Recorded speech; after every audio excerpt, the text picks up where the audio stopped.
ছাড়পত্র কবিতাটি আবৃত্তি করছে। যে শিশু ভূমিষ্ঠ হলো আজ রাত্রে, তার মুখে খবর পেলেও সে পেয়েছে ছাড়পত্র এক।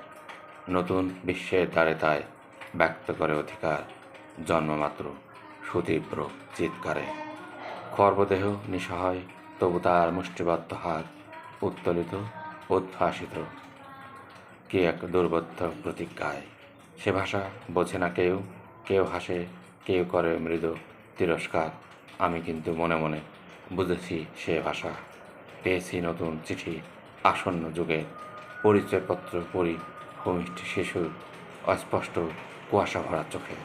এসেছে নতুন শিশু, তাকে ছেড়ে দিতে হবে স্থান জীর্ণ পৃথিবীতে, ব্যর্থ মৃত আর ধ্বংসস্তূপ পিঠে। চলে যেতে হবে আমাদের, চলে যাবে তবু আর যতক্ষণ দেহে আছে প্রাণ, প্রাণ পরে পৃথিবীর সরাবো জঞ্জাল। এ বিশ্বকে শিশুর বাসযোগ্য করে যাব আমি, নবজাতকের কাছে আমার দৃঢ় অঙ্গীকার। অবশেষে সব কাজ ছেড়ে আমার দেহের রক্তে নতুন শিশুকে করে যাব আশীর্বাদ, তারপর হব ইতিহাস।